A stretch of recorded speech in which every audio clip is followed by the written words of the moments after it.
So who would have informed the president? It would have been the Deputy Secretary of Defense, as she conferred with the Chairman of the Joint Chiefs and the combatant commander. Okay, on the timeline, when did she know? Did she know on January 2nd that she was in charge? She knew on January 2nd that we had transferred authority, yes. When did she found out on January 2nd? Yes, that information was clearly provided to her staff, and I'm sure she understood that. So. Okay, now, a lot of times our staff are very loyal, as they should be, and some of the blame has been cast on your staff. Did you ever explicitly direct anyone to keep your condition from the White House on your staff? As I said earlier, I never directed anyone to keep my hospitalization from the White House. Okay, did you ever direct your staff or others to keep the status of your condition from the public or any other senior officials? No. It's been reported that when you returned to the hospital on January 1st, an aide told the dispatcher, "Can I ask that the ambulance not show up with lights and sirens? We're trying to remain subtle." Did you direct the aide to say that? What I told my assistant to do was call an ambulance, and that's all that I told him to do. Has anyone been disciplined for doing something that you did not tell them to do, namely actively suppressing information pertaining to your condition? Again, as it pointed out in a 30-day review, there was a lot of things that happened, but there was no evidence of an intent to obfuscate or willingly conceal something. And so at the end of the day, as I said earlier, I take full responsibility for this. We didn't get this right.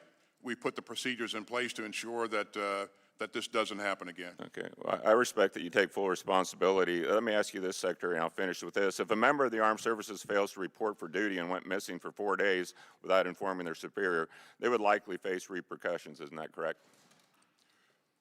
If, I would point out that I was in a military hospital in the Washington, D.C. area but I'm talking about somebody, one of your subordinates. If they did that, they would face repercussions and perhaps even be dismissed depending on the circumstances, correct? If they didn't report for 4 days. Yeah. Okay, and so I'll just finally ask, why shouldn't you face some discipline under these circumstances? You put yourself above the man? I do not, and I have, as you know, I served 41 years in the military in uniform, and so I understand the challenges, and I understand that, leaders have to set the example. Again, I said that we didn't get the notification right. Again, I was the patient, and so I expect that my organization Gentleman's time's expired. would do the right thing to Recognize notify the her. gentleman from California, Mr. Khanna.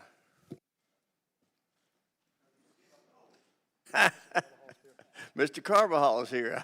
Thank you, Mr. Chairman. Gentleman is recognized. Thank you, Mr. Chairman. Secretary Austin, thank you for being here today. There's no denying the situation regarding your health was not handled perfectly, and you've acknowledged that. That being said, to my knowledge, no laws were broken.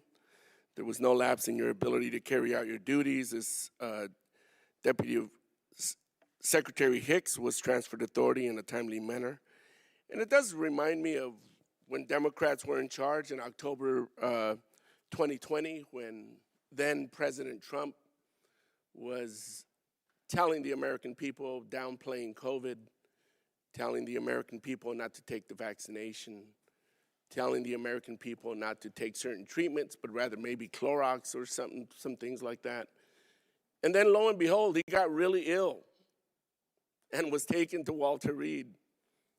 Democrats didn't have a hearing to talk about how serious it really was that got to take him to Walter Reed and what that meant as commander-in-chief for our country. So I just point that little example, how we didn't have a hearing about that because we felt, as important as it was, there were other systems in place. And while the situation could have been handled better, hindsight is 2020. You have taken accountability, apologized, and worked to make recommendations to ensure something like this doesn't happen again. As far as I am concerned, as a veteran myself, there's nothing else to be said on this matter. I'm satisfied with how you've addressed mistakes made. Since I have a couple more minutes, I'd also think that I'd like to ask a few questions on the issues that are actually pressing. Can you speak to how continuing resolutions affect our national security and readiness?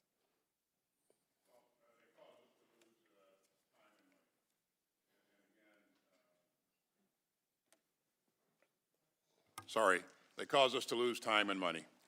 And again, we work hard to link our budget requests to the strategy, and without you know, full appropriation, we can't fully execute our strategy. And so this will cost us probably, if it's a full year continuing resolution, it'll cost us somewhere in the neighborhood of a $25 billion cut overall. And that doesn't allow us in some cases to fund critical programs and resource weapon systems and munitions that are critical to not only Ukraine and to replace the things that we're providing to Ukrainians and the Israelis, but also allow us to build up our stocks for contingencies going forward. So it is a serious thing that I think that hampers our ability to execute our strategy. So. Thank you. I think every member on this committee is well aware of the threats we are facing globally, from Russia's illegal invasion of Ukraine to terrorist attacks against our ally Israel. As we start writing this year's NDAA, in your opinion, what do you think should be the committee's top 2 or 3 priorities? Well, you'll always hear me say that in terms of what we are focused on, China's our pace and challenge, Russia's an acute threat, and you know, we really have to pay attention. Gentleman's time's expired. Chair now recognizes a gentleman from Mississippi. Mr. Secretary, I also want to wish you a full and speedy recovery. That being said, I would argue that the protocols that were in place on January the 2nd were adequate. It was a failure of leadership in implementing the controls and protocols that were already in place. I've also served close to 40 years in the military service, and I can tell you that if the CNO would have done this and just disappeared for 3 days, there would be actions and consequences, maybe not to him or her, but to the person who did that. If the Commandant of the Marine Corps did this without reporting upward, there would be consequences. If a private soldier or a sailor or Marine would have done this, or an airman, there would have been consequences. They may not have been discharged from service, but there would have been consequences. You know, and the fallacy of this committee to sit here and say we should be talking about other things. Let me tell you what, when Senator Tuberville did the blockade of the service chiefs and their stars, I heard the administration, I heard the Democrats on this committee say it is dire national security risk if we don't get these people confirmed. However, there was a chain of command at all times, that we knew who the acting commandant was, we knew who the acting CNO was, so there was none. I don't think there was a threat to national security because of this, Secretary Austin. I don't think that there ever was. The places and protocols are in things. I do, however, think it was an extreme lack of leadership at some level, and I hope we identify that and there are consequences. And with that, I yield the balance of my time to Mr. Morgan Luttrell. Thank you, Mr. Kelly. Mr. Secretary, I'm glad that you're feeling better. To my colleagues' points, this is the military. Good order and discipline and good communication is our baseline. It's the profound foundation that we build ourselves off of. And I know through your 40 years in the military, you've obviously had to relieve somebody of command. You've had to remove people from leadership positions. I think that, is that a fair statement? Yes, sir. And you've mentioned a few times that an individual that would be most in your circumstances that are sick and put into and taken to the hospital. I've had that happen in the commands that I've served in. And what the leadership did at any given level, leadership would remove that individual from that leadership position. Number one, for the well-being, but number two, for the continuity of force, in case you need to be forward deployed, in case communication has to go by, with, and through you, sir. And you say the notifications, the proper individuals were notified, and I understand that. But as I play this out in my head, if the president was to call you, which I'm assuming he called you directly on your phone, and you don't answer, and then he calls somebody in the Pentagon and say, hey, where's the secretary at? And they say he's in the hospital. all right? Then the bubble blows up. They're like, why is he in the hospital? So you see how the spider web could fracture and go in 1,000 different directions. And my concern is that in your position, you're at the highest level, sir, but anywhere underneath you, you would have written these guidelines to take care of this problem set itself. But yet now we sit in this position where the problem lies on your shoulders. So when we talk about responsibility and accountability, this right here is setting a standard, sir, because of how this itself played out. As a lieutenant, if I was caught in this position and my commanding officer relieves me of duty, the first thing I'm going to do is say, no, sir. The Secretary of State went through the exact same position I'm in right now, and I need to stay in my position. And now there's a leverage point that doesn't need to exist in the military at all. And that's just the perspective I have. You can respond to this if you want, but remember, at your level, it is a razor-thin line of communication that cannot be broken. And that happened, sir. It did. And again, you are setting the precedent for everything down inside our vast organization. Gentleman's time's expired. Chair now recognizes the gentleman from California, Mr. Khanna. Thank you, Mr. Chairman. Mr. Secretary, about how many Palestinian women and children have been killed by Israel since October 7th? It's over 25,000. Mr. Secretary, last week, the UN High Commissioner for Human Rights warned that any transfer of weapon or ammunition to Israel violates international law. About how many precision-guided munitions has the United States given Israel since the beginning of the war? I don't have that number at my fingertips, but we have endeavored Mr. Secretary, it's about 21,000 precision-guided munitions to Israel since the start of the war. Secretary Austin, last week you spoke to Defense Minister Gallant, and you said clearly there needs to be a plan to ensure the safety and support of those sheltering in Rafah before any military operations proceed. National Security Advisor Sullivan has said he has not seen any plan yet. John Kirby said it would be a disaster to invade Rafah. If Netanyahu defies the United States and invades Rafah, will you commit today that you will halt any future military sales to Israel? Obviously, sir, that's a presidential decision, but you know, we expect that. And by the way, I spoke to Minister Gallant last night, and I expect that when we provide munitions to allies and partners, that they'll use them in a responsible way.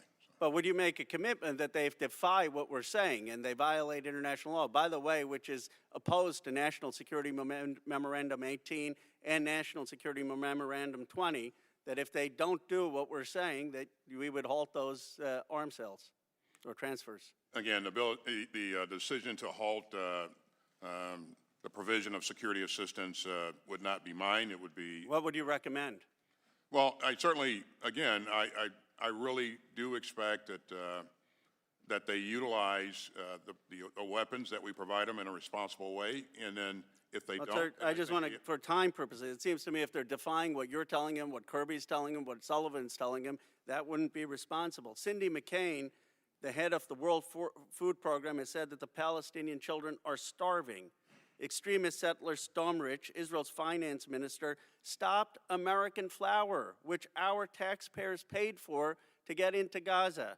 If Israel again ever stops American-paid aid from getting into Gaza, will you commit to not sending future arms sales? Again, that's not my decision. I would, number one, do what I've been doing and engage the leadership and encourage them to ensure that humanitarian assistance is getting. Mr. Secretary, I would just say, and I have one more question, that we need some consequences when another country is defying you, defying the National Security Advisor, defying the President, defying National Security Memorandum 20. There has to be some consequence. And then I was surprised John Kirby said that Israel is taking more precautions than the U.S. military would to protect civilian life. Mr. Austin, Secretary Austin, isn't that statement inaccurate given Israel has used hundreds of 22,000-pound dumb bombs when there were no place for civilians to go? Would the U.S. government ever target terrorists with 2,000-pound bombs in a densely populated area? Well, I mean, It depends on the situation, and again. But have we done that? Use 45% of bombs that are unguided or a 2,000-pound bomb? I mean, do you really think that the Israeli government military is taking more precautions than the United States military would? I think, just based upon the results in terms of the significant loss of life. Gentleman's time's expired. Chair now recognizes the gentleman from there's more that Wisconsin, can be Mr. done. Gallagher. And it should be done. Mr. Secretary, to review, you went in for the initial procedure on December 22nd. Your testimony says the DepSecDef then, quote, assumed the functions and duties of your office and was serving as acting Secretary of Defense, correct? That's right. Did you then personally make the decision on December 22nd to transfer authority to the Deputy Secretary of Defense? I did. So does 10 U.S.C. 132B, which you cite in your testimony, does it require you to make the decision? Or is there any notification to the president required by statute? It does not. By law, if I'm unable to perform the duties of the office, then the responsibilities and authorities transition to the Deputy Secretary. And you can assure us today under oath that you, and you alone, not a military aide, made the decision to execute the TOA to the Deputy Secretary of Defense? On December 22nd? Yes.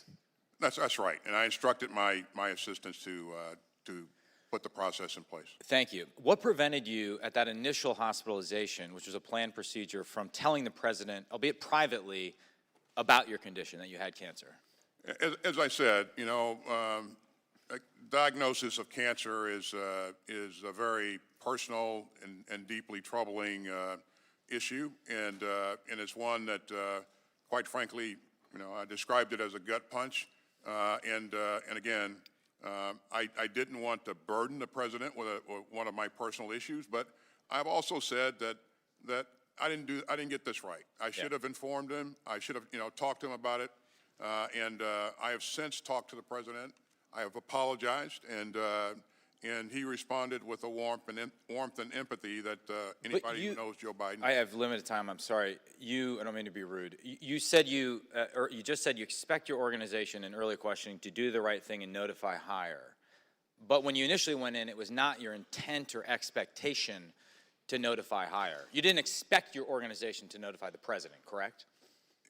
As I said, I didn't get that right, and that was not done appropriately. I appreciate that candor, but just so I have clarity, your initial intent was to go in, have the procedure, for there to be not any complications, and the White House would be none the wiser in the process, correct?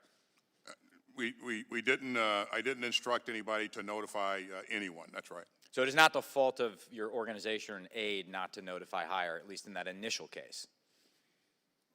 That's right. You take full responsibility. You went back to the hospital on January 1st. Your condition worsened, at which point you said earlier the decision was made. The decision was made to transfer authorities again to the DepSecDef. Again, did you make that decision to transfer authorities? I did not. The decision was whether or not they had reached a threshold where I could not communicate or have access to secure communications. And so that triggers the process. So your condition was severe such that you could not personally action the transfer of authority? The issue was, number one, they could not get to me, but number two, it was access to secure communications. It had nothing to do with my physical condition at the time. And yet the decision was made. So who made the decision?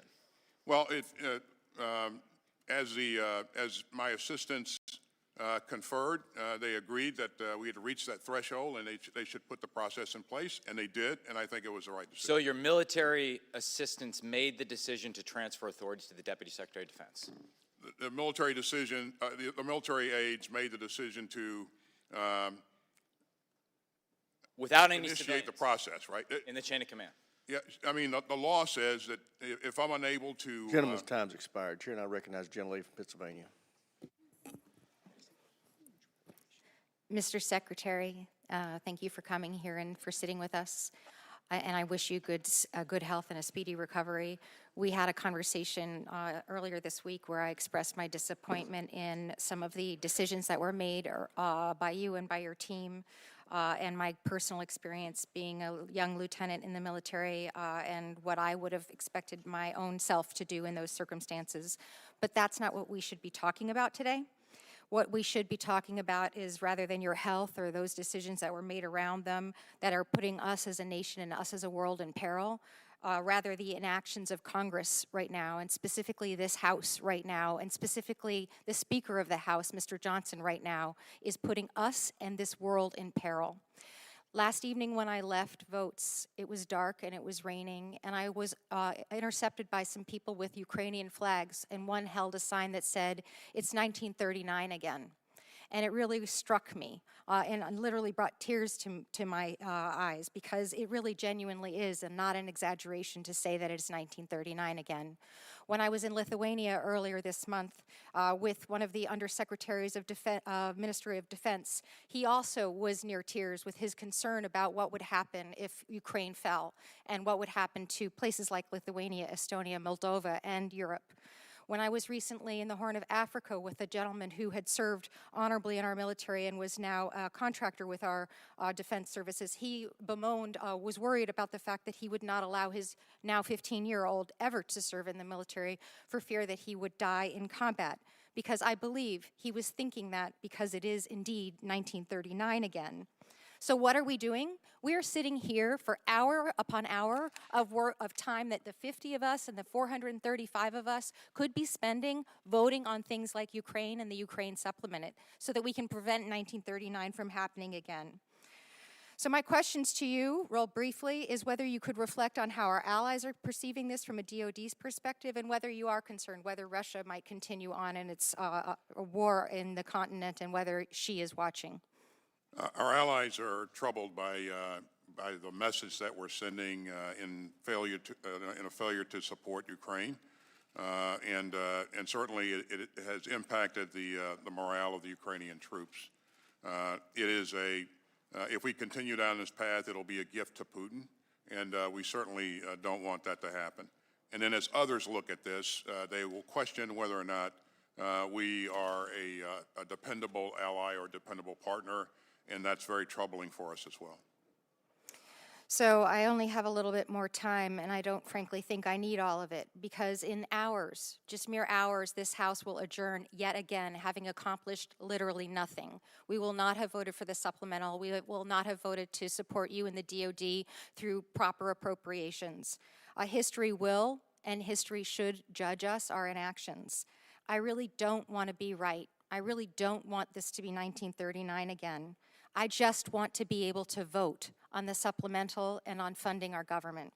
And with that, I yield back. Chair now recognizes the gentleman from Florida, Mr. Gates.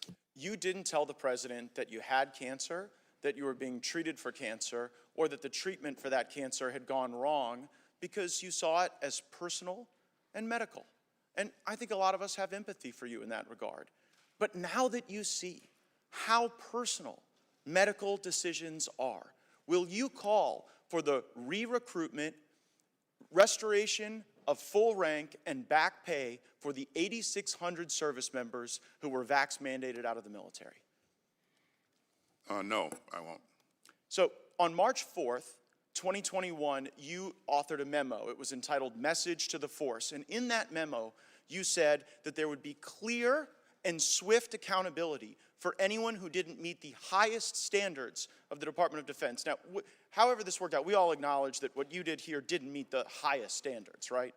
You made a mistake. I admitted to... Yeah, okay, so we got that. So then the question is, what becomes the clear and swift accountability? Now, you're not going to be discharged, right? No? That's right. Okay, you're not going to be suspended. You're not going to be demoted, and you're not going to have your pay cut. None of those things are going to happen to you, right? That's right. Okay, so you come here seeking some grace and some forgiveness. And I want you to know that one of the service members who you vax mandated out of the military sent me the parable of the unforgiving debtor. And it's in the book of Matthew, it's verses 21 to 35. The man fell down before his king and begged him, "Please be patient with me, and I will pay all the debt." Then his master, filled with pity for him, released him and forgave him of his debt. But when the man left the king, he went to a fellow servant who owed him a few $1,000s. He grabbed him by the throat and demanded payment. His fellow servant sat down and begged him for a little more time. Be patient with me, and I will pay it, he pleaded. But his creditor would not wait. He had the man arrested and put in prison until the debt could be paid in full. When some of the other servants saw this, they were very upset. They went to the king and told him everything that had happened. And the king called the man who had been forgiven and said, "You evil servant, I forgave you that tremendous debt because you pleaded with me.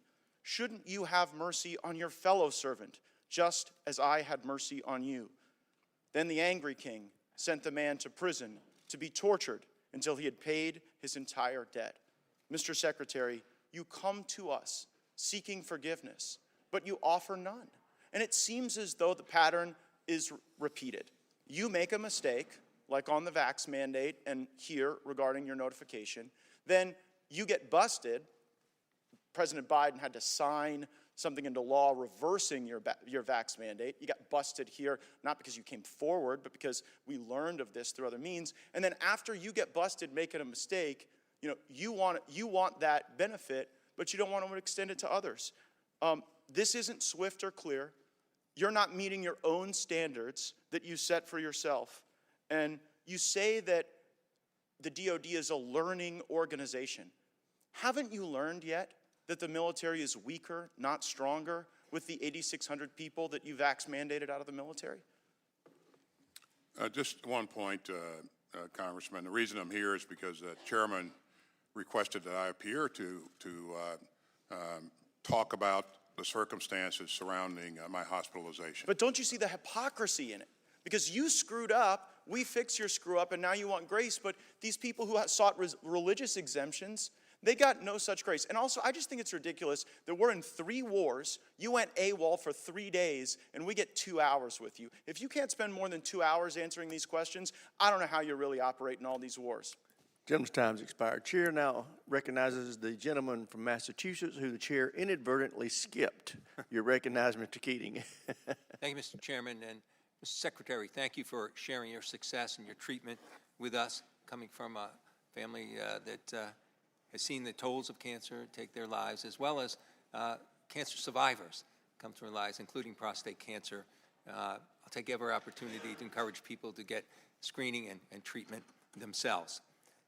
Mr. Secretary, I'm the ranking member on the House Foreign Affairs Committee on Europe.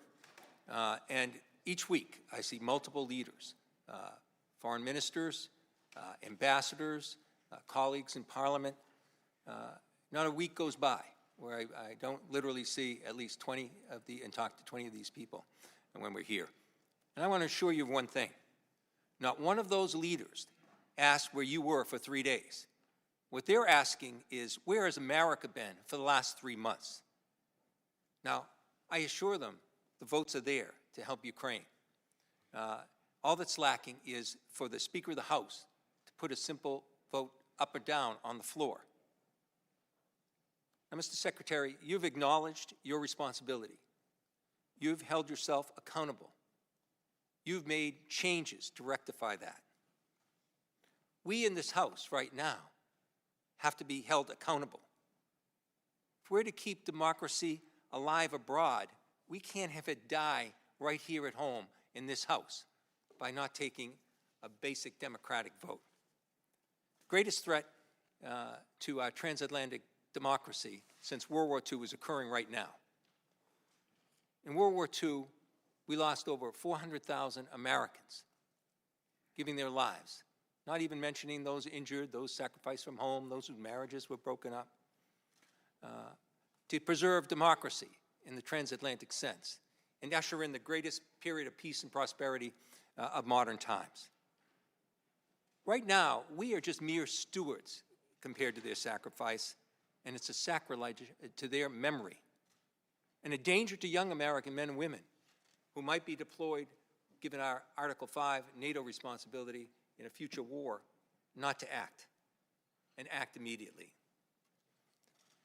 In the time I have remaining, there's a lot of misunderstanding about this funding package, the $60 billion to Ukraine. And one of the areas that I don't think most people understand, even other colleagues don't understand, we're in a period of modernization of our own military, which this committee knows and you know Mr. Secretary, well.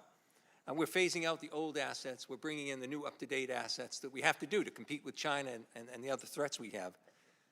Almost half of this money, the $60 billion, that we're giving in this supplemental budget under Ukraine is coming back to replenish our own assets and bring them up to date here at home.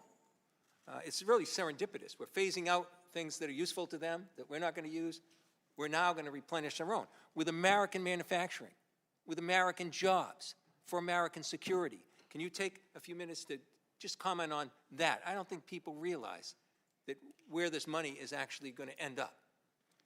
Yeah, Ukraine matters because it's important for our national security first. But you know, you're right, Congressman. The investment, or as we provide resources to Ukraine, we replace those resources with more up-to-date equipment in our own inventory, and that all flows through factories and in various states around this country. So there's billions of dollars that go into expanding our production lines and increasing our capacity. So this benefits us as much Gentleman's as it time's does. expired. Chair now recognize the gentleman from Florida, Mr. Waltz. Thank you, Mr. Chair. Mr. Secretary, we wish you continued improvement to your health, but this hearing today isn't about you. It's not about your privacy. It's not about what you desire. It's not about your health. This is about the chain of command and civilian oversight of the most powerful military in the world that's charged with keeping the American people safe. So I want to be sure that as the American people watch this, we have a couple of things clear. According to your report, it says, given the inability to provide timely communication to the Secretary while in critical care, the Secretary's military assistants agreed that the transfer authorities to the Deputy Secretary was necessary. Mr. Secretary, on January 2nd, at that time, when they made that decision, were you conscious? I was conscious, yeah. Okay, so you were able to make that decision yourself. You were of sound mind to make that decision yourself. They did not have access to me to be able to. So there was then a disconnect for your ability to command the military through secure communications because they couldn't access to you, And correct? it was determined that, and they were advised by the doctors that they wouldn't be able to access or gain access to me, and so that's the tripwire to transfer authorities, and they followed a procedure. But let's talk about whether there was a break, because you've testified under oath there was no gap. Did the President of the United States, the Commander-in-Chief, know on the 1st of January you were going to the hospital in an ambulance? He did not. Did he know on the 2nd of January that you had been admitted to critical care in the ICU? He did not. The Commander-in-Chief, elected by the American people, civilian oversight of the military, didn't know on January 1st, didn't know on January 2nd. January 3rd comes around. Did the President know? He did not. Yes or no? He did not. How long does it take, I mean, we could go through a number of scenarios. How long does it take a hypersonic missile as a first strike weapon to hit the United States? 15, 30 minutes, max? Well, you know, ICBM, I mean, it's commonly out there. ICBM from North Korea, 30 minutes, make a decision. So we've been clear that the notification was not adequate, but the transfer of authorities. Right. When is it? But the President of the United States, as the Commander-in-Chief, doesn't know for 3 days his Secretary of Defense is incapacitated and in critical care. Correct? In critical care, not incapacitated. And the President of the United States doesn't know that his Secretary of Defense can't access secure comms, correct? He doesn't know. But the deputy is fully empowered and has full access to everything she needs. Mr. Secretary, who made the decision, just in the time I have remaining, who made the, so your report says the Assistant Secretary for Public Affairs was informed of the transfer of authority. Who made the decision for that individual to not inform the American people? I can't answer that. Again, Did he make that decision? Did I make that decision? No. Did the Assistant Secretary for Public Affairs make the decision? I can't. You just had a 30-day review. You don't know who made the decision to not tell the American people? I know that he was aware on the 2nd. I don't know what decision-making processes that. To inform the public, you don't know today. You don't know who made the decision to not inform the public. I'm not sure that there was a decision to not inform the public. I know that he had the information. Mr. Secretary, in the time I have remaining, the Commandant of the Marine Corps had a medical incident and informed the American people and you. And here's what's missing here. This is not about process. You made this about process. This is about judgment and poor judgment. My teenage daughter knows to tell her supervisor if she's not going to work. The American people, truck drivers, bartenders, know they have to tell their boss or they get fired. But you've held yourself to a different standard, and that's unacceptable, Mr. Gentleman's time has expired. Chair now recognizes the gentlelady from Michigan. Hi, Mr. Secretary. Thanks for putting up with the outrage and the drama. I would just say, look, you made a mistake. You admitted it. You're taking steps to address it. And you want to know what accountability is. Accountability is having to come and sit in front of people and their outrage and their drama in public about your health issues and the mistakes you've admitted you've made when the entire world is wondering what the hell is going on with the United States of America. So if we want to talk about what's going on in national security and the greatest threat to national security, it's not that the Secretary of Defense screwed up and is cleaning up the mess. The greatest threat to national security is the polarization of the country and the fact that we can't explain to the world who we are and what kind of leadership role we want. So in that context, the whole world is trying to figure out what we're going to do next. Are we going to fund Ukraine to make sure that for the first time since World War II, we don't have an autocratic nation take over a democracy? First time. Are we going to send a signal to the Chinese and the Chinese government that we still want a leadership role in the in the world, and we're willing to back that up with strength, with force, and with action? We have got our soldiers being shot at in the Middle East by the Iranians. We've got a lot going on. And I would hazard a guess that the people who are most stridently dramatic about this issue are the very ones who have said publicly that they don't intend to support protecting Ukraine against Putin. They don't care about what's going on in Taiwan. They don't want that strong role in the world. They want to distract us with this and everything else that they're yelling about, because they are ceding our leadership role in the world. And U.S. leadership is far from perfect, but I would take U.S. leadership over Chinese leadership or Russian leadership any single day.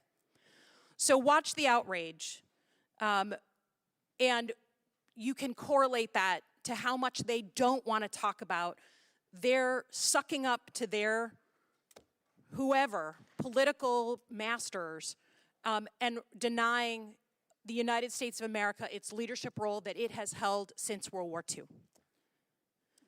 II. We are also sitting here unable to get a budget done, a budget for the whole government, not just the Pentagon. We're living on these now 1-week extensions, 2 months extensions, going on and on. If we're worried about competing in the 21st century on national security, if we're worried about drone attacks, using a $1,000 drone to hit our forces in places like the Middle East, we need to do things to adapt and fight.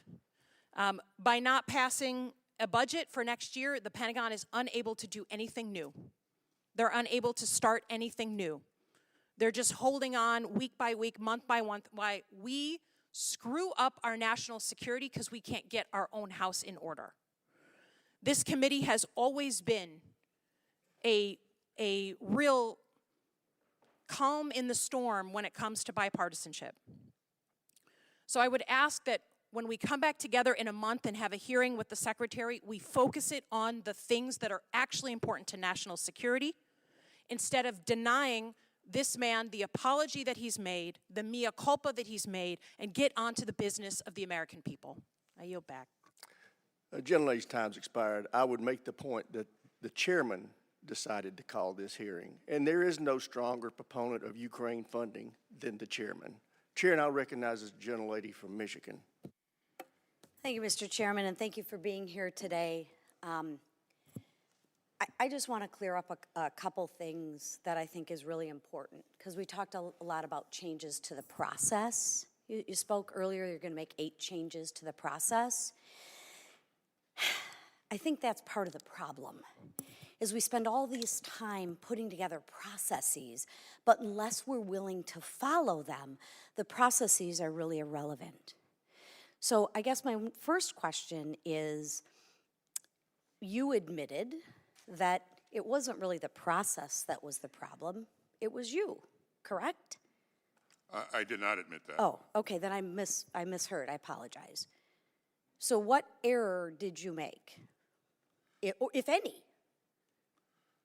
Well, first of all, I said that I didn't inform the president initially of my cancer diagnosis, and that was a mistake. In terms of the hospitalization, January 1st throughout, again, I was the patient. And so my expectation is that the organization inform the right agencies that... Okay, so maybe I didn't understood it. So as long as you inform somebody other than your boss to let the boss know, that is acceptable.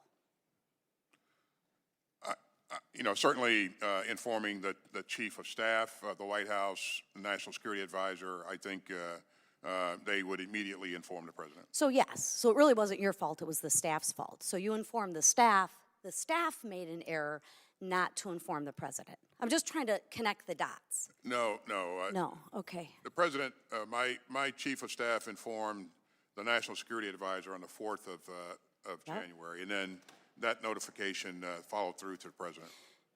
So in your opinion, you didn't make an error. It was the process that was the issue.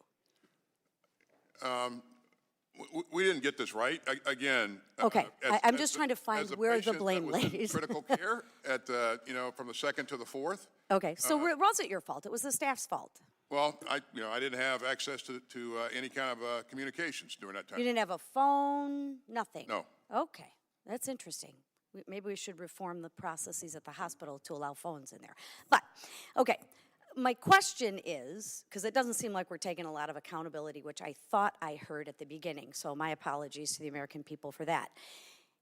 When you were a commander, would you accept the same behavior from your subordinates as you did? So let me play it out to this.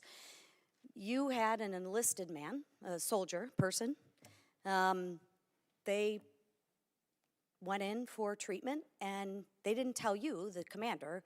They told their, friend. That's cool, right? That's good. We can follow. That's good. You'd accept that. And there'd be no punishment. There'd be no ramifications from that person, correct? Well, I don't know which part you're referring to. I'm making a scenario. Your boss is the President of the United States. No different than an enlisted person. If you're the commander, you're in charge, you're that person, you're the enlisted person's boss. If the enlisted soldier did the exact same thing as you did, you'd accept, well, it's really not the enlisted person's fault, it's really their staff's fault. And really, it's not even their staff's fault, it's really the process fault. No, I think that there would be some level of ramification, consequence, or punishment. I'm seeming to not be able to connect those dots with you. It's just different. Chair now recognizes the gentlelady from New Jersey, Ms. Sherrill. Thank you, Mr. Chairman, and thank you, Mr. Secretary, for appearing today. And I wish you continued health in your speedy recovery. I have spent the last several weeks meeting with allies, partners, and stakeholders related to the current conflicts and struggles around the world. I met with President Zelensky and our European partners to discuss Russia's war of choice in Ukraine. I met with leadership in Egypt, Jordan, and Israel to discuss the Israel-Hamas war. I've also met with the Jewish, Palestinian, and Ukrainian communities in my own district to hear about their concerns. And finally, as a member of the Select Committee on the Chinese Communist Party, I know all too well the challenges our nation faces in competition in the Indo-Pacific region. And despite these and other challenges the Department of Defense faces across the world, this legislative body has still not passed the appropriations needed to plan, to prepare, and to act in our nation's best interest. And while the Biden administration has a plan for the national security supplemental that was prepared months ago, I remain concerned that there is still no plan from the Speaker and from the GOP majority to pass the desperately needed supplemental. And I share the real frustration and anger you're hearing today from my Democratic colleagues that as we face conflicts across the world, and as we on the House Armed Services Committee hold this hearing, my Republican friends on HASC, who I would expect to be the strongest allies in this fight to get the supplemental on the floor, are not addressing these huge issues. So I'll ask you, Mr. Secretary, as we near yet another potential government shutdown, we've sort of kicked the can down the road now for a couple more weeks and hopefully can figure this out. But as we keep limping along with CR after CR after CR, and as we approach the fiscal year now 2025 appropriation cycle, even though we haven't passed the 24, as you know, we are now getting into hearings for the National Defense Authorization Act for 25. Every member of this committee continues to hear from senior DoD leaders about how damaging CRs are for our national defense. Can you speak in a little more detail about the practical impact that our broken appropriations process has on the implementation of our national defense security strategy? Again, you've heard me say a number of times that you lose both time and money. And if we go for a full year with the CR, that'll be, we'll lose about $25 billion in discretionary funds there. So this is a big deal because we go through a lot of effort to link our budget requests to our strategy. I think we've done a very good job of that, and of course, without a budget, we can't execute the strategy in its fullest. And so that's a concern. And again, as you look at the challenges around the world, our ability to do the right things to make sure that we maintain the edge in the Indo-Pacific, to help Ukraine counter Russia's aggression, and to do the things in the Middle East that we're doing to support Israel and to try to work to prevent the spread of a larger conflict. And again, we are supporting and doing a lot of things around the globe in support of our strategy, and without the funding, this doesn't. It hampers us. It hamstrings us. So. Time's expired. I would point out, consistent with our agreed upon time of ending this hearing, we will have time for 3 more questioners, Mr. Fallon, Ms. Escobar, and Ms. Mace. At that point, we will adjourn. I'd ask all of the members to submit their questions for the record, and I would ask the Secretary to respond to those in a timely fashion. And with that, the Chair recognizes the gentleman from Texas, Mr. Fallon. Thank you, Mr. Chairman. War in Afghanistan with President Biden. He didn't take your advice, but like a good political appointee, you publicly remain supportive of his decision. Would you describe the withdrawal from Afghanistan as closer to a success or closer to a failure? I would say that I'm proud of the work that our troops did in a very challenging situation, and proud of the support that we provided to Afghans who wanted to exit the country, and we were not able to support all the folks that we wanted to support, but that effort continues as we speak today. So let me ask you that question again because it didn't get answered. Would you describe it closer to a success or a failure? I think, again, it was a very challenging situation. I think we were successful in getting, in retrograding our people and our equipment under very challenging in a very challenging situation, and we're able to help a number of Afghans as well. In the 18 months prior to this administration coming to office in January of 2021, how many American lives did we lose in Afghanistan? I'm sorry? Prior to Joe Biden becoming president, in the prior 18 months, how many Americans did we lose in Afghanistan? How many military service members? Very few. I'd have to go back and check the record. I think it's exactly 0. Mm-hmm. And then we lost 13 lives under this administration's watch. 5,000 prisoners broke out of Bagram. We left billions of dollars worth of equipment. The Afghan army disintegrated within 2 weeks. And General McKenzie, General Milley, and I believe yourself as well, when we had a discussion in 2021, could not guarantee me or the American people that any of those 5,000 scumbags that did escape from Bagram weren't involved in the murder of the 13 service members that occurred under your watch. And why didn't we maybe have a withdrawal when it wasn't prime fighting season? I mean, all these questions, this, I think, in large measure could have been avoided. And then just a little walk through history here in the last couple of administrations. Vladimir Putin, a lot of my colleagues have talked about Ukraine. In 2008, Vladimir Putin stole a province from Georgia, and it was under George W. Bush's watch. And then 2014, he stole all of Crimea under Barack Obama's watch. And then a Russian-supported insurgency in eastern Ukraine kicked off as well. And then, Mr. Secretary, President of the United States from 2017 to 2021 was?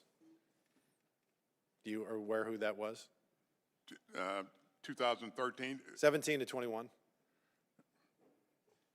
Who was the President of the United States? Of course, it was President Trump. Donald Trump. Yeah. Did Vladimir Putin embark on any new foreign adventures in those 4 years? He didn't, but... Okay, thank you. And then February 2022, what happened? You know, he certainly, I mean, that's when he attacked Ukraine and... Full-scale invasion, almost 200,000 regular Absolutely, Russian yeah. troops. So I think that if we were more concerned with our military projecting power and not worried about personal pronouns, it would be better for the American people and, quite frankly, the free world. Thank you, Mr. Chairman. I yield back. Chair, and I recognize the ranking member for a few statements. I'll be quick with this, but there was a peace treaty negotiated by Donald Trump with the Taliban that had a ceasefire in place. Shame Mr. Fallon is leaving because this could be educational. On May 1st,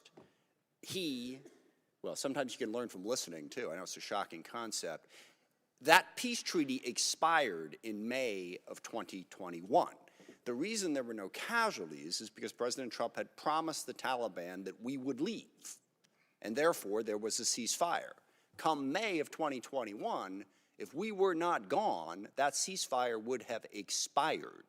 So the rewriting of the history of Afghanistan in this committee is deeply troubling to me. Now, what would have happened in May if we were still there? I don't think the Taliban would have honored that ceasefire. And I don't think we would have had that zero casualty list for too much longer. So let's understand exactly what happened in Afghanistan instead of rewriting history. I thank the chairman for giving me that indulgence, and I yield back. Certainly. Chair now recognizes the gentlelady from Texas, Ms. Escobar. Thank you, Mr. Chairman, and thanks to the ranking member also for that very important recent history lesson. Mr. Secretary, good to see you. Thank you for being here today, and please know that we all wish you nothing but the best as you continue on your journey toward absolute maximum best health possible.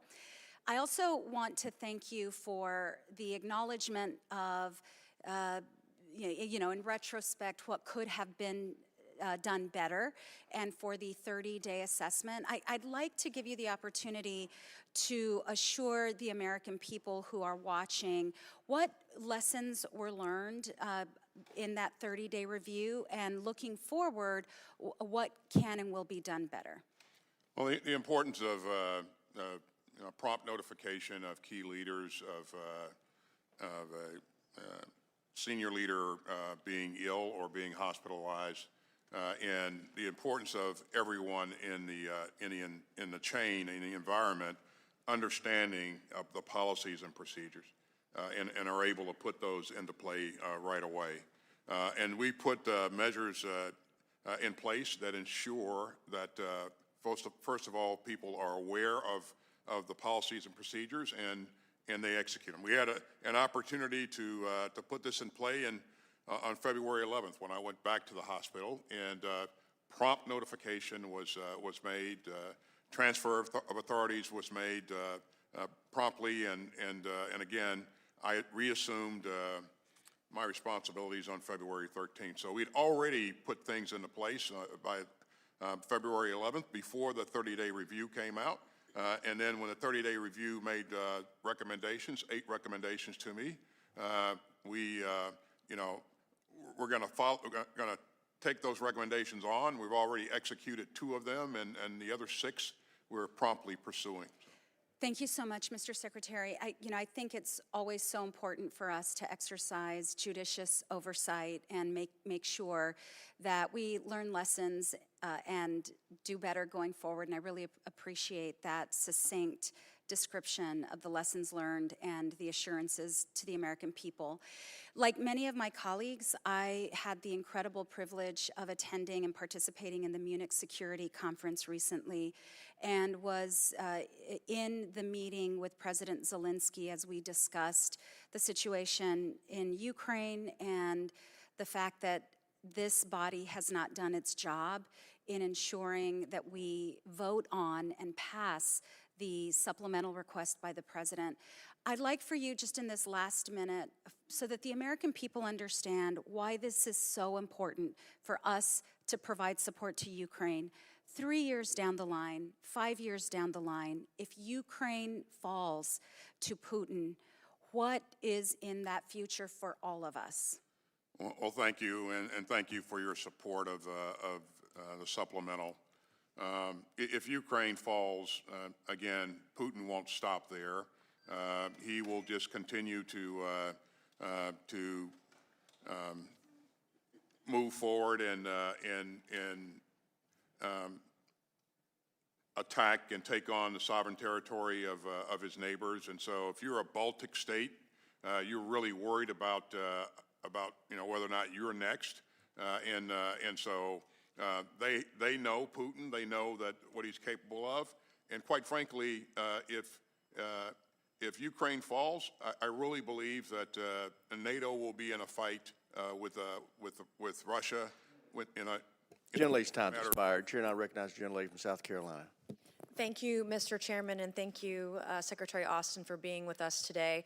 Cancer is a serious illness, and we wish you the best in your recovery. I've been disappointed today in some of the responses. I do want to ask a question: when did you first receive your diagnosis? It was early December.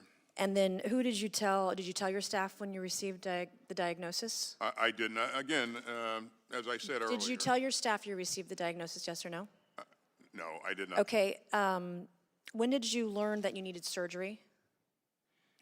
Well, as soon as that diagnosis was made, you have. Okay, and then when did you tell your staff you needed surgery? When you found out you needed surgery, did you then inform your staff that you needed surgery? I didn't tell my staff that I needed surgery. When did you schedule the surgery?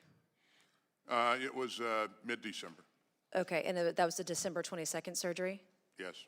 When you scheduled the surgery, did you tell your staff you had a surgery scheduled? I did not. When you go under surgery for prostate cancer, do you need to be totally knocked out, right? You can't be awake for the surgery. You have to be totally unconscious right, and incapacitated, right? Yes or no? That's right. Okay, thank you. And then the date of the first surgery was December 22nd. At what point did you tell your staff you were going under the knife and going to be unconscious and incapacitated? Again, Did you tell your staff that you were in the hospital and going to be under the knife? I have admitted that I didn't get this right. I should have notified the president of my cancer diagnosis and my. So you didn't inform your staff in December when you had the December surgery that you were going to be incapacitated at all? I knew I was going to be incapacitated, and I transferred authorities to the deputy secretary. And then they had this emergency event. Well, that was January 1? That's correct. What time of day did that happen? Late afternoon. And then did you tell your staff late afternoon when it happened what was happening? I didn't. My concern there was getting to the hospital. You did not tell your staff that you were on the way to the hospital? That's right. Okay. When did your staff find out you were at the hospital? I don't know when. You don't know when you told your staff that you were at the hospital? Are you kidding me? Again, as a patient in the hospital undergoing evaluation. Okay, let me just back up. I have a minute and a half. If any American worker did what you did, they would be fired. and they aren't the number 2 in the chain of command of the greatest and most lethal fighting force in the world. And here you are, you're not informing anybody on your staff that this is happening, let alone the President of the United States, let alone the delay to the Joint Chiefs of Staff, let alone the delay to the Deputy Secretary. What happens? Now, I didn't serve, most of my family has served. So can you please tell me in just a few seconds, when a soldier goes AWOL, when they wear the uniform, when they put their lives on the line for our nation, for you, what happens when they go AWOL? What is the punishment?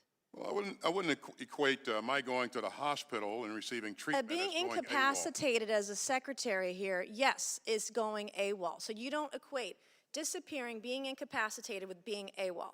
I didn't disappear. I was in a military medical facility in Washington, D.C. You just testified you didn't tell your staff. Did you not? You just testified. What happens when a soldier goes AWOL? I have 20 seconds. What happens when a soldier goes AWOL? We have to realize that, you know, I have a fairly large. Are they honorably or dishonorably discharged? Are they put into the brig? Are they? What happens? Seriously, you're not even answering the questions. I'm not going to rest until someone, we should not rest, until someone is held accountable. I am deeply disappointed in your response today. Thank you, and I yield back. Gentlelady's time's expired. Chair now recognizes ranking member for any closing comments he may have. I'm good, Mr. Chairman. Thank you. I thank the Secretary for making himself available. I would remind members that didn't get to questions to submit them for the record, and I ask the Secretary to respond to them in a timely fashion. With that, we are adjourned.